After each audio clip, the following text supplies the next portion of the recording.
আজকে শেয়ার করব সারমুক্ত ছাদ বাগানের শাকের রেসিপি। রং কালার অটুট রেখে স্বাদ থাকবে মা চাষিদের হাতের। আসসালামু আলাইকুম, আমি অনন্যা রহমান। দেশ এবং দেশের বাইরের থেকে যারাই আমার এই ভিডিওটা দেখতেছেন তাদেরকে আমার রান্নাঘরে স্বাগতম। আজকে শেয়ার করব ছাদ বাগানের সারমুক্ত কুমড়ো শাকের এবং পুঁই শাক ডাঁটা শাকের রেসিপি। তো বন্ধুরা, দেখতেই পাচ্ছেন শাকের রেসিপিটা। চলুন চলে যাই মূল পর্বে।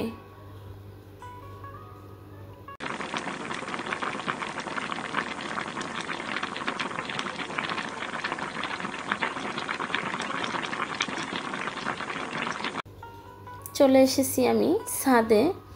তো দেখতেই পাচ্ছেন এখানে আমার কুমড়ো শাক জালনায় উঠেছে। আমি কচি কচি যে শাকগুলো সেগুলো ছিঁড়ে নেব। আর হাতের শাক খাওয়াটা কিন্তু আসলেই ঢাকা থাকা অবস্থায় এটা ভাগ্যের ব্যাপার। তো আমার ছাদ বাগানে মোটামুটি সব রকমের শাক হয় মাশাআল্লাহ। তো কুমড়ো শাক ছেঁড়া হয়ে গেছে, আমি পুঁই শাক এখন কেটে নেব। নিয়েছি কেটে।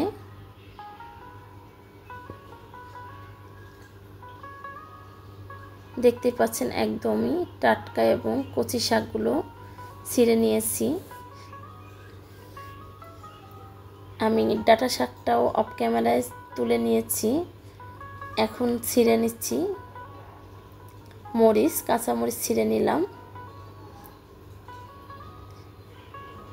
এই গাছের পাতা কয়টাও নিয়ে নিলাম বড় দেখে। আমি সব শাকগুলো আজকে রান্না করব না, কিছুটা আমি উঠিয়ে রেখেছি। আর বাদ বাকি ডাঁটার থেকে ডাঁটা শাকগুলো আমি তুলে তারপরে শাকগুলো ধুয়ে কেটে নিয়েছি। নিয়ে নিলাম পেঁয়াজ কুচি 1 কাপ পরিমাণ, নিয়েছি আমি দেশি চিংড়ি। এখন মশলাটা আমি রেডি করে নেব। নিয়ে নিচ্ছি স্বাদ অনুযায়ী লবণ, নিয়ে নিচ্ছি ধনিয়া জিরার গুঁড়া 2 চা চামচ, 2 রকমের নিয়েছি পেঁয়াজের গুঁড়া 1.5 চা চামচ পেঁয়াজের গুঁড়া, 1 চা চামচ আদার গুঁড়া, 2 চা চামচ রসুনের গুঁড়া। আর এই গুঁড়া মশলাগুলো আমি বছরের প্রথমে শুকিয়ে গুঁড়া করে নিয়েছি, সেটাই খাচ্ছি। হাফ টেবিল চা চামচ নিয়েছি মরিচের গুঁড়া, হাফ টেবিল চামচ নিয়েছি হলুদের গুঁড়া। খুব সুন্দর করে এখন মিক্স করে নেব।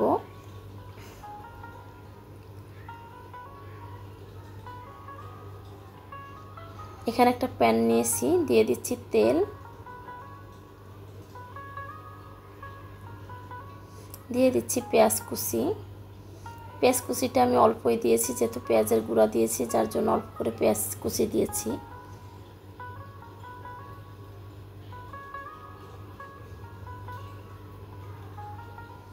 আমি অফ ক্যামেরায় ভালো করে মশলাটাকে কষিয়ে নেব।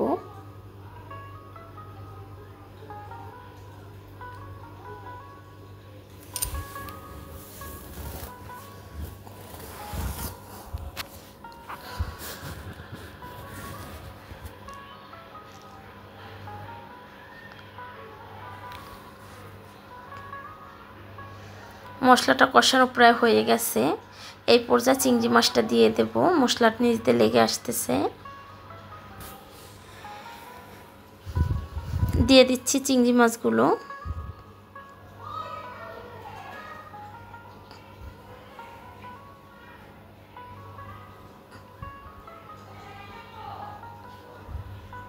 খুব সুন্দর করে এখন চিংড়ি মাছটাকে রান্না করে নেব কষিয়ে।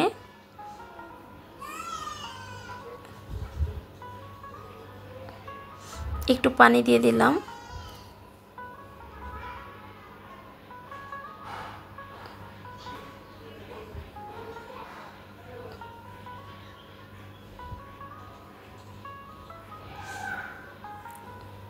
ঢাকনা দিয়ে একটু ঢেকে দেব।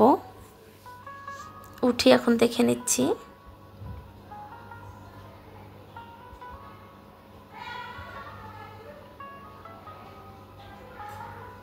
মশলাটা লেগে আসছে, খুব সুন্দর কষানো হয়ে গেছে অলরেডি।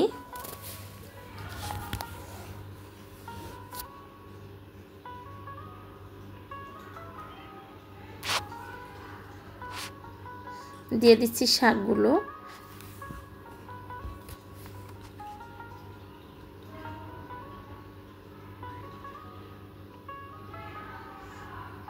কারা কারা এরকম মিক্স শাক, এরকম চিংড়ি মাছ দিয়ে রান্না অথবা চচ্চড়ি যেটাই বলি না কেন খান, অবশ্যই কমেন্টে জানাবেন। শাকটা দিয়ে ঢেকে দিয়েছিলাম, ঢাকনা উঠিয়ে নেড়ে নিচ্ছি। শাকটা অলরেডি সিদ্ধ হয়ে একদমই অল্প হয়ে গেছে।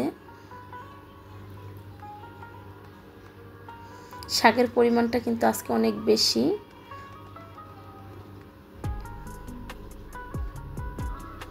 আর হাতের শাক যেহেতু এজন্য বেশি করে রান্না করেছি।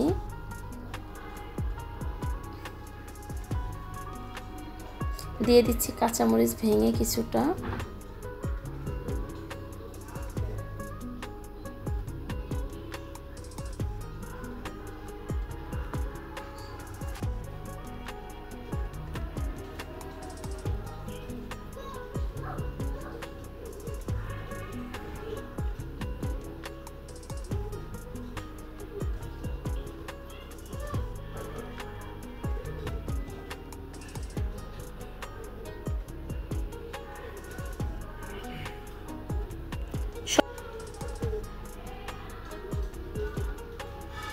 হয়ে গেছে, আমি শাকটা নামিয়ে নিলাম।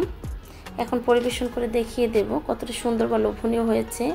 দেখতে পাচ্ছেন রংটা কিন্তু একদম সবুজ রয়েছে।